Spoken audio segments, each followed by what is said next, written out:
lírios do campo crescem, eles não trabalham, nem tecem, mas eu vos digo que nem Salomão em toda a sua glória se vestiu como um deles. Se Deus veste assim a planta do campo, que hoje existe e amanhã é jogada no forno, quanto mais a vós, homens de pequena fé. Versículo 31. Portanto, não vos inquieteis dizendo: que comeremos, que beberemos, com quem nos vestiremos? Pois os gentios procuram todas essas coisas, e de fato vosso Pai Celestial sabe que precisais de tudo isso. Deu certo? Deu. No YouTube ou no Facebook? No YouTube e Instagram. YouTube e Instagram? Eu já coloquei os dois links aqui. Então você que está entrando agora, você que vai ouvir isso mais adiante, sabe que de vez em quando dá um problema aqui, que cai a nossa internet, é um problema da própria Claro, que é da própria operadora, não é um problema nosso, que não é nós que estamos boicotando você que nos escuta, tá bom? Então tenha paciência que com o tempo nós vamos ter uma sede própria, uma internet muito boa lá, com cabeamento, não vai ter esse problema. Então nos perdoe, você que fica com essas oscilações, não é propósito acontecer isso, tá bom? Deus abençoe vocês, quero dizer que todos vocês que se conectam aí online também são muito bem-vindos. Deus abençoe você, abençoe a tua casa. Lembre sempre de curtir, comentar e compartilhar para que outras pessoas também sejam abençoadas. E que bom que vocês estão aqui. Vocês que chegaram agora, nós estamos em Mateus 6, do versículo 24 até o 34. Mais uma outra dica que eu quero dar para vocês aqui: a água que vai estar lá sempre é uma água que a gente está colocando atual. Você pode tomar aquela água lá, gente, que a gente estava com dificuldade de água aqui, então agora a gente começou a colocar água aí todo domingo, tá bom? Fique também à vontade, não passa sede não. Versículo 31. Portanto, não vos inquieteis dizendo: que comeremos, que beberemos, com que nos vestiremos. 32. Pois os gentios procuram todas essas coisas, e de fato vosso Pai Celestial sabe que precisar de tudo isso. Versículo 33. Mas buscai primeiro o seu reino e a sua justiça, e todas essas coisas vos serão acrescentadas. E não vos inquieteis com o quê? Pelo dia de amanhã, porque o dia de amanhã trará suas próprias preocupações. Basta cada dia o seu problema. Vamos fazer um exemplo aqui para a gente entender. Preciso de alguém forte aí. Vem aqui assim. Agora eu preciso do... Vem aqui o teu filho mais novo, vem cá. É? Vem você e o Jefferson aqui, vem cá vocês dois. Vamos mostrar um pouquinho na prática o que é ansiedade, que Jesus fala ali. Pega ele no colo aí. Imagine se andar com ele, dá uma andadinha aí, andar com ele o dia inteiro. Isso é o que Jesus está dizendo. Ele, se você carregar os problemas, não, fica com ele, fica no colo, não solta. É o dia inteiro. Agora imagine se você quer entender o que é ansiedade, vem cá, Jefferson. Agora pega o Jefferson no colo também. Sem soltar ele. Sem soltar ele. Vocês entenderam, gente? Obrigado. Dá um aplauso para esse artista aqui. Nunca mais quer ser ansioso. Nunca mais quer ansiedade. Ansiedade, você se preocupar com as coisas de amanhã e você carregar o peso de amanhã no dia de hoje. Simples assim. Porque você não sabe o que vai acontecer no dia de amanhã. Você não sabe nem se vai estar vivo. Amanhã, Jesus diz assim: o amanhã trará os seus cuidados. Basta o mal de cada dia. O mal é o que? O peso. Não que o filho dele é o mal ali. Mas é pesado, gente. Todo dia você vai ter desafios. Todo dia você vai ter que aprender a derrubar alguns leões. Faz parte da vida.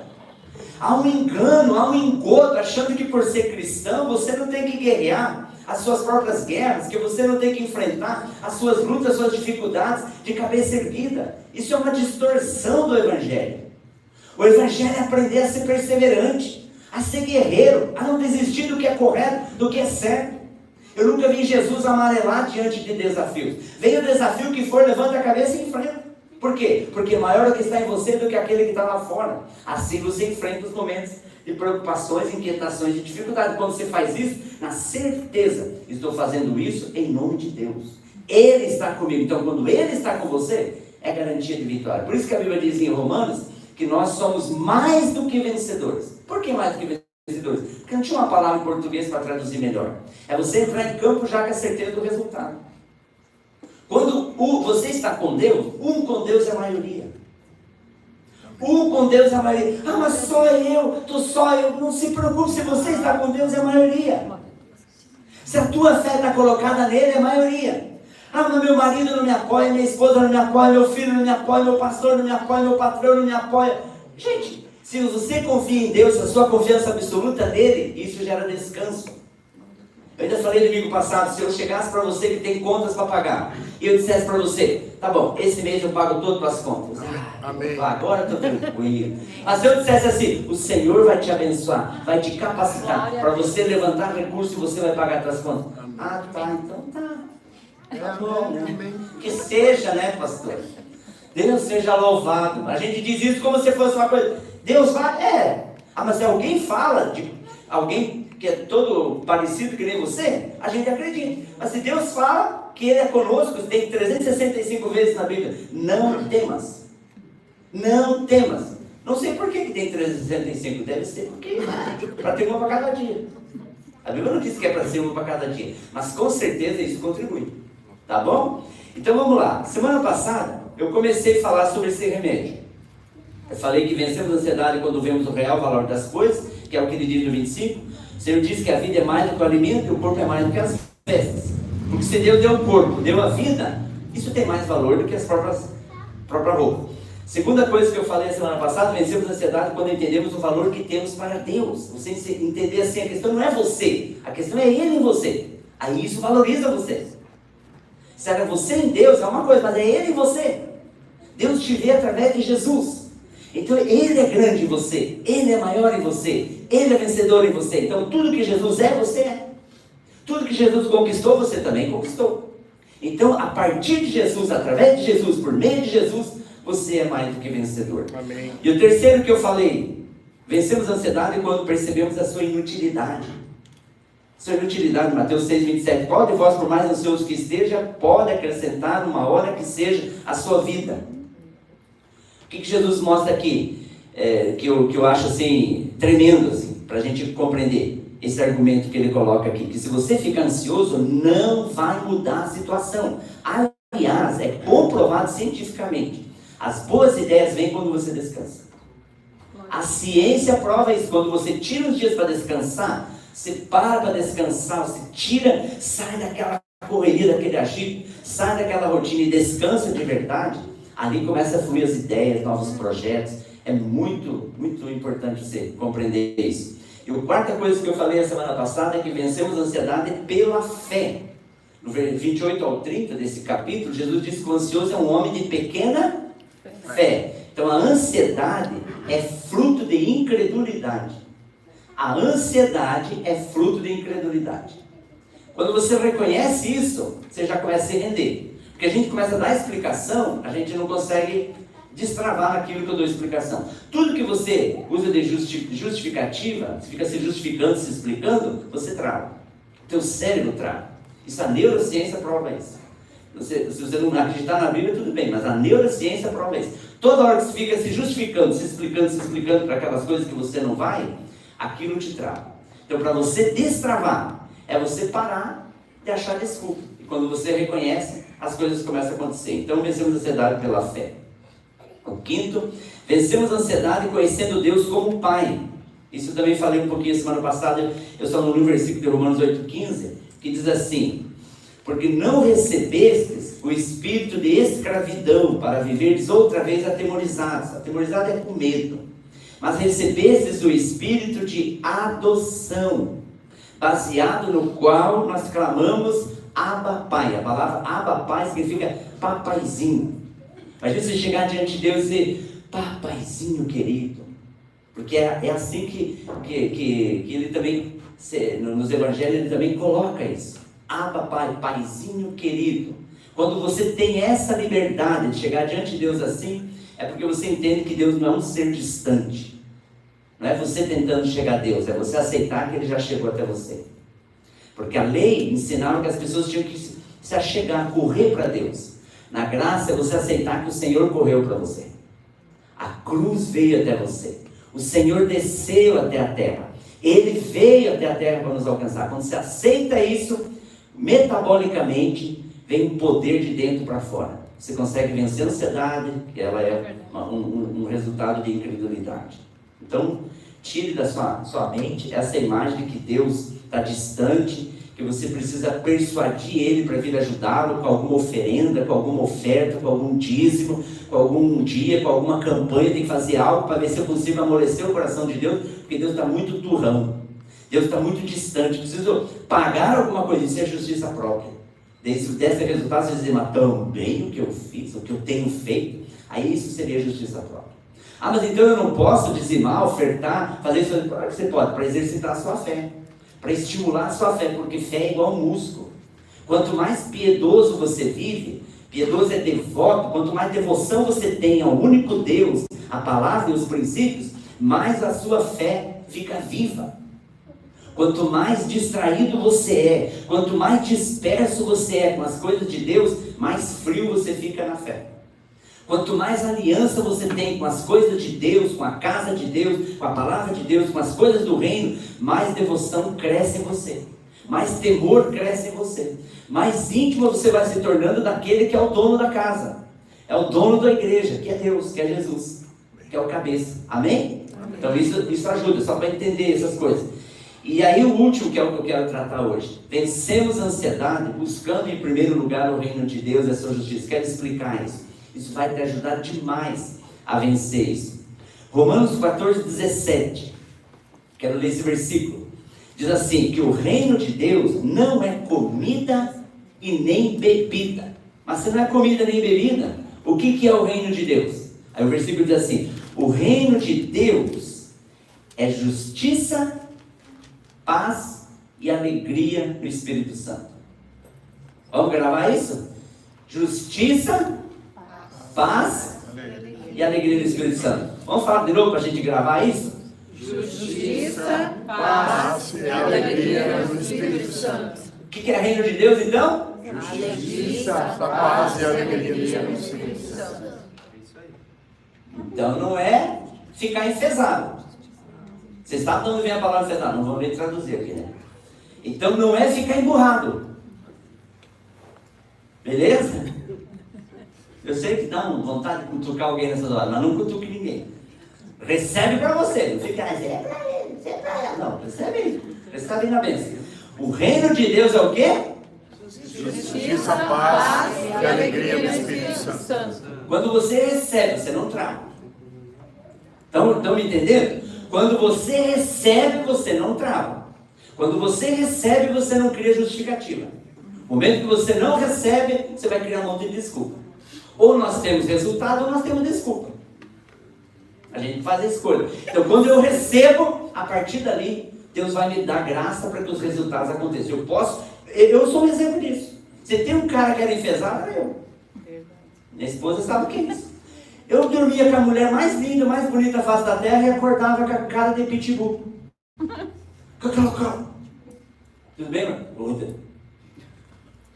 Minha esposa sempre alegre, sorrindo, divertida, palhaçona dentro de casa, e eu com aquela cara de pitbull.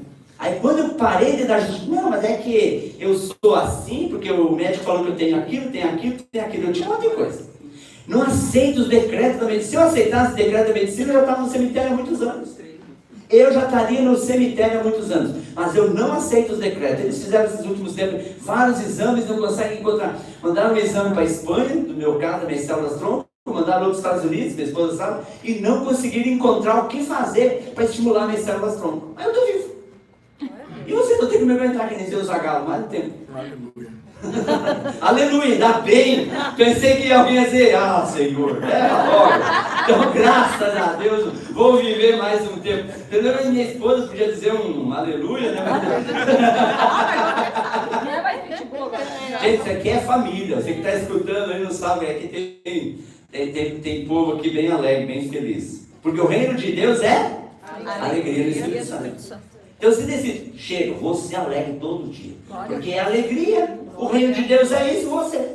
Não, eu vou aceitar mal o decreto do médico, nem o decreto da minha família, dizer que as pessoas, não, ele é mais bravo, ela é mais mansa. Não, chega, eu vou ter a alegria do Espírito Santo. Vou aceitar o que Deus diz. O reino de Deus é justiça, é paz e alegria. Então chega de ser ansioso, porque paz é o contrário, tem ansiedade. Quando você está ansioso, você não tem paz. Quando você tem paz, você venceu a ansiedade. Amém? Amém? Então, grava bem esse versículo. Então, agora o que é? Vou explicar essas palavras que ele cita aí, que às vezes parece meio estranho, né? Então, o que é a justiça do reino? A justiça do reino é o dom da justiça. Porque fala ali, busca o reino de Deus e a sua justiça. Então, justiça é um dom. Dom é um presente. Não é algo que você conquista, não é algo que você ganha por mérito. Você recebe pela fé. Você aceita o presente. Por quê? Justiça é o quê? Porque você foi justificado em Cristo. Porque todos nós estávamos condenados ao inferno. Todos estávamos condenados ao inferno. Romanos 3:23. Diz assim que nós estávamos separados, destituídos da glória de Deus. Por causa do pecado. Porque o pecado tem salário. Qual é o salário do pecado que a Bíblia diz? A morte. Então, por causa do pecado, tinha um salário. E Deus, sendo justo, Ele é misericordioso, mas Ele é justo. Ele tinha que punir todo mundo. Por isso que os sacrifícios acabaram, porque não resolviam. Os homens levavam o animal lá e já voltavam a pecar. Levavam o animal para a presença de Deus e já voltavam a pecar. Deus disse, vou providenciar um cordeiro que tira o pecado do mundo. Amém. Aí Deus desceu lá, junto com Jesus, a Bíblia diz, reconciliou consigo o mundo inteiro e perdoou o pecado de toda a humanidade. As pessoas só precisam ser avisadas, teus pecados já estão perdoados. Jesus já pagou pelos teus pecados, então a dívida foi paga. Então Ele é a nossa justiça. Você foi justificado dos seus pecados. Não tem mais condenação sobre você. Amém. Se você crê, o que eu preciso fazer? Preciso pagar? Preciso fazer penitência? Preciso ser obediente? Preciso ser fiel? Não, você não consegue. Agora Ele em você consegue. Você só precisa crer. Quando você crê, não tem mais argumentos? Porque o contrário de crer são argumentos. O que é o contrário de alguém que crê? Pessoas que têm argumentos. E argumentos é inimigo da fé. Argumentos anulam a sua fé.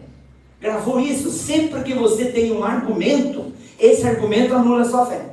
O argumento, ele é uma neblina na sua fé. Você fica confuso, você fica, não sei, será que Deus quer? Será que vou? Será que não vou? Será que Deus... Cria confusão. Você começa a ter um monte de opinião e perde convicções. E quando você tem opinião, é você tentando se autossustentar. Quando você tem convicção, a convicção te sustenta. A convicção dá fundamento para a sua fé. A convicção te dá sustento para a sua espiritualidade. A convicção faz com que você diga não quando o pecado vem e você diz sim para Jesus, que é a maior verdade, não como um peso, porque você ama o teu Senhor. Amém. Conseguiram entender até aqui? Amém. Então buscar o reino de Deus e a sua justiça. Então justiça é um dom. Então não é a nossa obediência, mas a obediência de Cristo que nos foi imputada. A justiça de Cristo nos foi dada como um dom. É por isso que Paulo diz que o justo viverá pela fé. Por que o justo vive por fé? Simplesmente porque ele não vê em si mesmo a justiça. Deus diz que vê a justiça de Cristo em nós. E simplesmente cremos em sua palavra. 2 Coríntios 5:21. Aqueles que querem acompanhar. 2 Coríntios 5:21.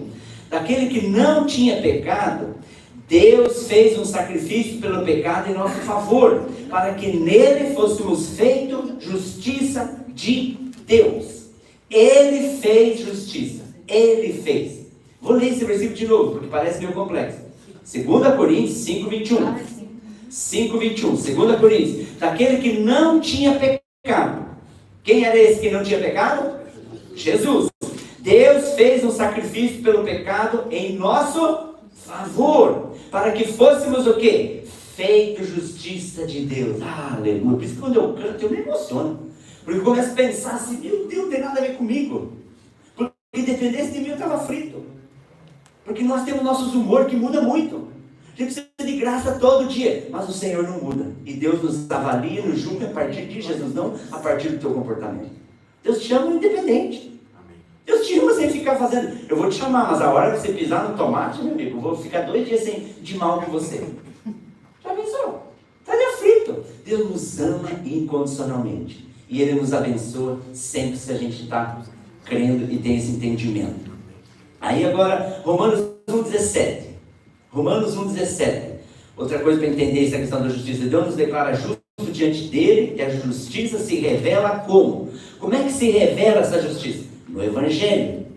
No Evangelho. Pois a justiça de Deus se revela no Evangelho. Romanos 1,17. De fé em fé, como está escrito, o justo viverá pela fé. Mas agora você fica me perguntando, pastor, tá bom, se revela no Evangelho, mas o que é o Evangelho? Boa nova. Boa nova, boas notícias.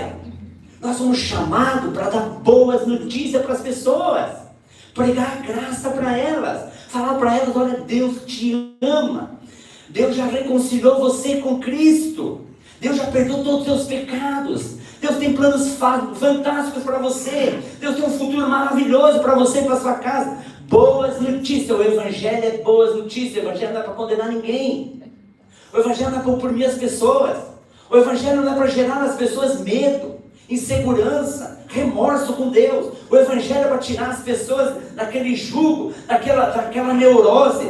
Sabe que Deus me perdoa? As coisas estão acontecendo, Deus deve estar pesando a mão. Eu acho que Deus, eu não vou mais ser abençoado porque ontem eu falei um palavrão. Acho que Deus vai deixar de me amar porque hoje eu fiquei bravo no trânsito e fiz um gesto obsceno. Gente, você pode ter o que tiver, não muda o amor de Deus por você. Ah, mas e esses erros que eu cometo? Deus não vai trabalhar? Os pais que têm filhos, você não disciplina os seus filhos? Sim. E você disciplina por quê? Porque você tem ódio, tem raiva? Não. Você disciplina porque você ama. Então vai ter momentos que Deus vai passar a varinha assim. Faz parte. Mas a Bíblia diz que bom. É sinal que você não é bastardo, Paulo fala para Timóteo. É sinal que você é filho. Já pensou eu querer disciplinar o filho do vizinho? Ah, ele me bota na cadeia. Vai dar um brinquedo. Vai dar encrenca? Mas Deus disciplina quem? Quem é filho. Se Deus está te disciplinando, que bom, Deus está, olha só, Deus está passando a vara. Estou presente. Presente, Senhor, estou aqui. Sinal que está te enxergando. Mas se você vai se tornando cada dia mais rendido, maleável, veja em casa. Hoje, claro, a maioria tem poucos filhos, mas há 30 anos atrás era comum ter 5, 8, minha avó teve 16, minha mãe teve 6. Eu tinha uma família, que já contei um tempo atrás, uma família na empresa, a família dos veraneiros, nunca esqueci isso, eles tinham 23 filhos. Chegava no final do ano, a empresa que eu trabalhava dava 1 quilo de carne e um garrafão de vinho para cada funcionário. E daí um garrafão de vinho para cada funcionário e 1 quilo de carne para cada filho que você tivesse. Aquele homem levava quase meio boi. Levava 23 quilos, porque ele tinha 23 filhos. Já pensou? Mas olha que isso era comum. Agora imagine quando você tem esses filhos, tem todos esses filhos. Aí chega um filho. O pai tem uma grande herança. Daqui a pouco o pai diz assim, ó, eu vou separar a herança, eu tenho 3 empresas. Aí ele olha para aqueles 5, 6 filhos, 10 filhos. Aí ele olha aí, para quem que ele vai passar a direção da empresa, cargo de alta, patente, para quem que ele vai passar? Para o filho mais rebelde? O filho mais aprontão? O filho mais preguiçoso? O filho mais relaxado? É esse que ele vai colocar de presidente? Hã? Não. Com certeza não. Mas ele não vai ter direito à herança? Sim. Sim ou não? Sim, vai ter direito à herança, mas não vai reinar em algumas situações. Vocês compreenderam a diferença? Então, se você escolhe como você quer viver aqui na Terra, você já pode estar reinando com Cristo nas suas situações. O Romanos 5,17 diz que nós podemos reinar com Cristo aqui na Terra. Você pode viver numa posição de paz, de alegria, reinar sobre finanças, problemas, coisas materiais, coisas conjugais, coisas de relacionamento em empresa. Se você ser aquele filho que procura andar alinhado com o seu pai. Quanto mais alinhado com o seu pai, mais coisa ele vai confiar em suas mãos. Está claro isso? É simples isso. Essa equação é muito simples de entender. Agora, você é aquele filho cabeçudo, teimoso, crente Raimundo, que a gente brinca, né? Um pé na igreja, um pé no mundo. E tal. E diz, hoje não quer. Hoje está friozinho, vou ficar dormindo. O tempo inteiro uma preguiça. E aí dá uma preguiça santa. Não existe preguiça santa. Se eu coloco, eu nunca vi preguiça se converter. É a hora que eu assumo, não, eu preciso estar lá, eu quero crescer, quero fortalecer minha fé, vamos estar juntos, se não deu, vamos me conectar, mas vamos estar juntos. Quanto mais você cresce, mais você se fortalece, mais o Pai vai confiando coisas em suas mãos. Eu duvido alguém sair daqui igual. Não tem um dia que o Senhor manifesta a sua glória que você não fica diferente. Tua semana é outra. Você vai crescendo de grau em grau, de fé em fé, de glória em glória. Há algo diferente quando nós nos reunimos como igreja. Então leve isso a sério para você e para sua casa. Você vai ver como isso vai trazer mais e mais intimidade com o dono do negócio aqui na terra. Porque não é Deus o dono de tudo. Você vai ficando íntimo dele. Aí ele vai confiando, aí você nem vai orar, Deus já vai responder. Vai chegar uma hora que você vai pensar em algo. Gente, isso é muito tremendo. Tem hora que você pensa em algo, daqui a pouco você voa, depois vou orar. Aí nem deu tempo de você orar, Deus já respondeu. Por que isso? Por que isso? Isso é intimidade com o dono da obra, o dono do mundo, aqui que é o dono do universo. Então, quanto mais você se alinha, quanto mais devoção você tem a Deus, as coisas de Deus, ao reino de Deus, isso é buscar o reino de Deus antes de tudo. Que a primeira parte desse versículo é assim: busca o reino de Deus antes de tudo. Coloque isso como prioridade e você vai ver o resultado. Faz uma experiência assim: vou fazer isso por 90 dias, de maneira ininterrupta. Vou priorizar o tempo com Deus, culto, os princípios, os imperativos, porque todos os imperativos na Bíblia não são mandamentos, são imperativos. E todo imperativo que tem nas Escrituras, dentro do Novo Testamento, dentro da graça, tem um indicativo. Nunca Deus vai pedir algo que Ele já não deu a promessa, a garantia, para que você pudesse cumprir aquele imperativo. Compreenderam? Deus nunca vai dizer assim: sede santos. Mas Ele diz sede santos porque eu sou santo. Então a referência é que Ele é santo. Então se Ele é santo, Ele está em mim. Então tudo que Ele é, eu posso ser. Amém, querido? Amém. Agora então, por que Ele se fez pecado? Isso é outra coisa que fica dentro do Evangelho. Eu acho que você entendeu esse versículo de Romanos 1,17. Pois a justiça de Deus se revela no Evangelho. De fé em fé, como está escrito: o justo viverá pela fé. Então o Evangelho é boas notícias, boas novas.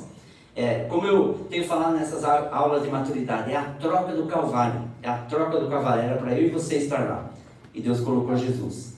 Amém? Então Ele se fez pecado em nosso lugar. E como que nós somos feitos justos? Porque praticamos a justiça de forma alguma. Nós recebemos a justiça de Cristo. Essa é a justiça de Deus revelada no Evangelho. Agora Romanos 4, esse versículo eu queria muito que você me acompanhasse. Romanos 4, 6 a 8. Venha sempre preparado, porque a palavra vai sempre entrando aqui, uma por uma. Romanos 4, 6 a 8 diz assim: e é assim também que Davi declara ser bem-aventurado o homem a quem Deus atribui justiça, independentemente de obras. Bem-aventurado aqueles cujas iniquidades são perdoadas e cujos pecados são cobertos. Bem-aventurado o homem a quem o Senhor jamais imputará o pecado. É Romanos 4, 6 a 8. Conseguiram achar? Localizaram aí? Talvez alguma versão diz um pouquinho diferente, mas o sentido é o mesmo. O que Paulo está dizendo aqui? Porque quem escreve aqui é Paulo, né? Ele diz que o homem abençoado é aquele a quem Deus atribui justiça. Quem que é o homem abençoado?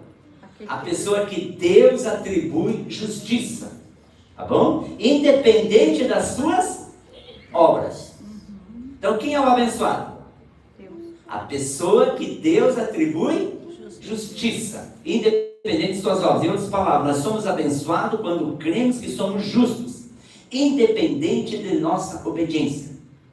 Gente, agora você vai crescendo em maturidade, vai crescendo em mais coisas que Deus vai fazendo, na medida que você vai se tornando íntimo dele, é óbvio.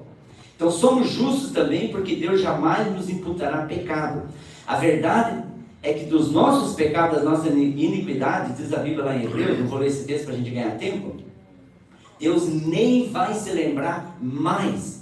Essa questão está resolvida. Então quando você crê nisso, você crê nessa verdade absoluta, as demais coisas, como diz o nosso texto áureo aí, serão acrescentadas. Então veja bem, se você inverter, você inverte e começa aí, usando o exemplo que nós usamos aqui. Imagina a cena do Anderson aqui carregando o filho, que não foi fácil, ele está cansado até agora. Aí imagina a cena ele carregando o filho no braço, carregando o outro no outro braço, e aí daqui a pouco ele, nossa, mas a semana que vem, aí ele pega a Lilian no braço, mas depois da semana que vem, daqui um mês, aí ele pega a sogra, daqui a pouco ele pega o sogro, daqui a pouco ele começa o trabalho, começa a pegar a mãe, começa a pegar tudo. Já imaginou? Não aguenta, gente. Não aguenta. Porque isso é focar nas demais coisas. Mas daqui a pouco ele começa, mas meu Deus, como é que eu vou pagar isso? Como é que eu vou pagar aquilo? Mas meu Deus, o médico falou isso, mas e aquilo. Quando essas coisas te tomam, elas provocam ansiedade. E a ansiedade é a incredulidade, a falta de fé. Quando você entende assim, que Deus te abençoa, como diz o texto ali de Paulo em Romanos, quando ele diz assim, também que Davi declara-se bem-aventurado o homem a quem Deus atribui justiça, independentemente de obras. Bem-aventurado aquele cujas iniquidades são perdoadas e cujos pecados são cobertos. Bem-aventurado o homem a quem o Senhor jamais imputará pecado. Então o que a gente aprende aqui? Que você é abençoado por causa de Jesus. Quando você crê, então aí as demais coisas serão acrescentadas. Então quando você foca no reino de Deus em primeiro lugar, as coisas de Deus em primeiro lugar, você crê no Evangelho, crê que você já foi justificado, as demais coisas serão acrescentadas. Você não vai buscar as demais coisas. O que nós sofremos hoje, que muitas pessoas vêm atrás e vão atrás assim, achando que o que Deus pode me dar é maior do que Ele próprio. Nada que Deus te dê é maior do que Ele. Nada que Deus faça por você é maior do que a presença dEle em você. Quando você entender que nele, Ele basta. Quando você se satisfazer em Deus, Salmo 37:4, ele diz assim, agrada-te do Senhor. Essa palavra, agrada-te do Senhor, se satisfaça com Deus. Não seja um poço de insatisfação, achando que Deus está bom, mas eu queria mais isso. Deus está bom, mas eu quero mais aquilo. Deus está bom, mas eu quero isso aqui. Deus está bom, mas ele precisa responder aquilo ali até tal dia. Deus está bom, mas ele precisa me fazer isso aqui. Deus está bom. Quando nós temos essa insatisfação, ela se torna uma coisa crônica. E ela provoca ansiedade. E aí as demais coisas ficam represadas. Porque a ansiedade é uma espécie de incredulidade. É chamar Deus de mentiroso. É chamar Deus de incapaz, de impotente. Então quando eu alimento a incredulidade, e como é que eu alimento a incredulidade? Com a ansiedade. Como é que eu alimento a incredulidade? Quando eu começo a ter explicações justificativas o tempo inteiro para os problemas que vêm. A hora que eu me rendo para Deus, eu creio em Deus, vou clamar ao Pai. Aí eu paro de 3, 4 passos para isso, 3, 4 passos para aquilo. Eu aprendo a depender do único que é competente para operar imediatamente a transformação da minha vida e da minha circunstância. Aí cura acontece, libertação acontece, portas se abrem, respostas acontecem quando isso provoca em você um descanso. Você consegue descansar. Não confie em Deus. Se nem um fio de cabelo cai na minha cabeça sem que Ele saiba, imagine essa situação conjugal, imagine essa situação com o filho, imagine essa situação de dinheiro.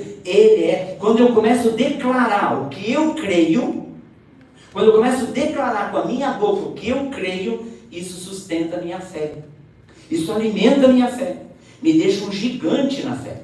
Mesmo que eu esteja diante de uma tempestade. Eu não vou ficar olhando para a tempestade. Meu Deus, o que se passa? Ai, Jesus, misericórdia.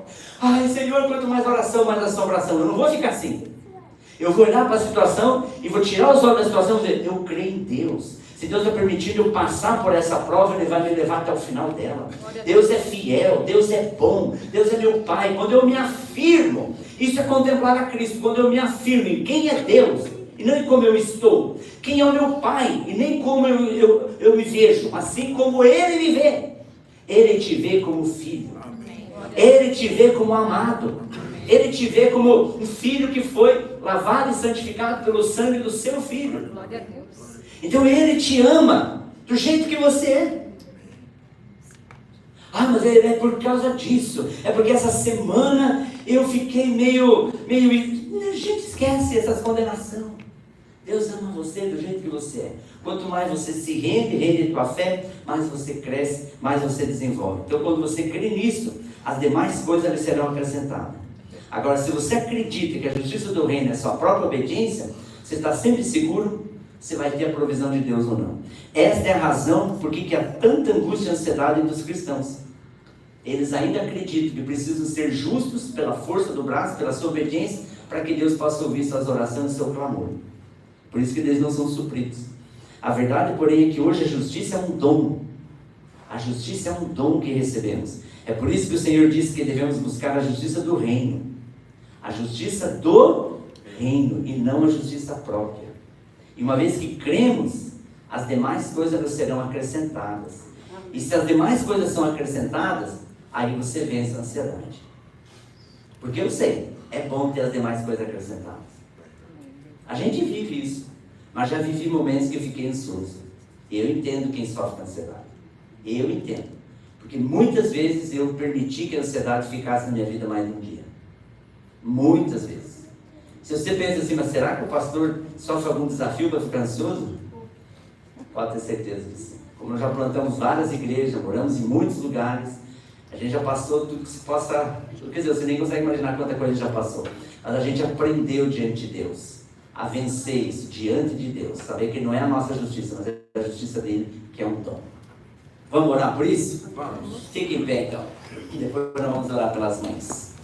E você vai ofertar, dizimar, colocando, como diz a Bíblia, o reino de Deus em primeiro lugar.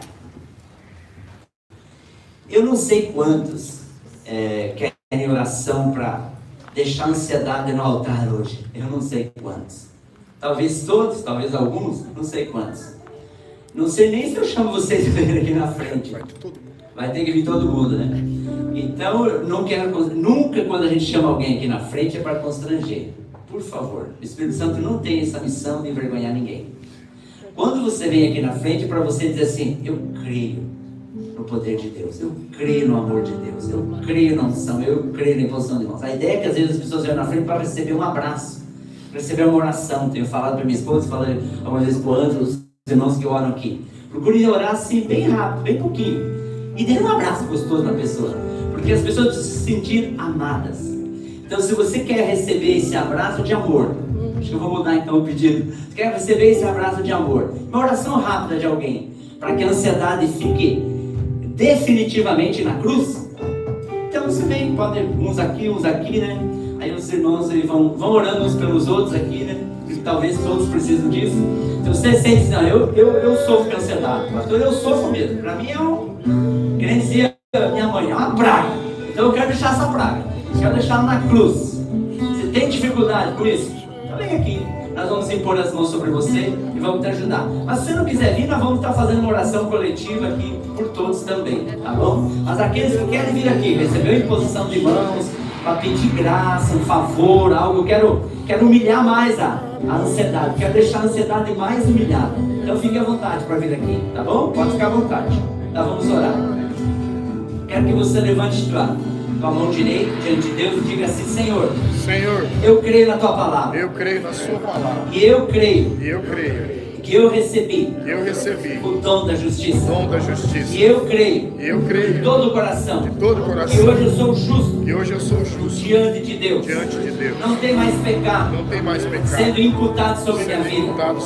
E eu creio que essa verdade absoluta é da liberdade para chegar diante de Deus e declarar minha vitória sobre a ansiedade. Por isso, em nome de Jesus, eu lanço agora diante do altar, diante da cruz, diante do Calvário, toda ansiedade, toda inquietação, toda preocupação, eu lanço agora diante de Deus e torno conhecido tudo aquilo que tem me atormentado, que tenta tirar meu sono, que me incomoda. Eu lanço diante do Senhor e eu confio que essas demais coisas serão acrescentadas. Por isso, em nome de Jesus, eu creio que o Senhor carregou toda a ansiedade lá na cruz. E eu creio, eu venço. Por isso eu sou mais do que vencedor em Cristo Jesus. Se o maior peso era o pecado, o Senhor já levou e já perdoou todos os meus pecados. A ansiedade é muito fraca, é muito pequeno para ser vencido. Por isso eu declaro a sua vitória é a minha vitória. A sua justiça é a minha justiça. Como o Senhor foi aqui na terra, eu também vou ser. Em nome de Jesus. Em nome de Jesus. Aleluia. Eu aplaudo.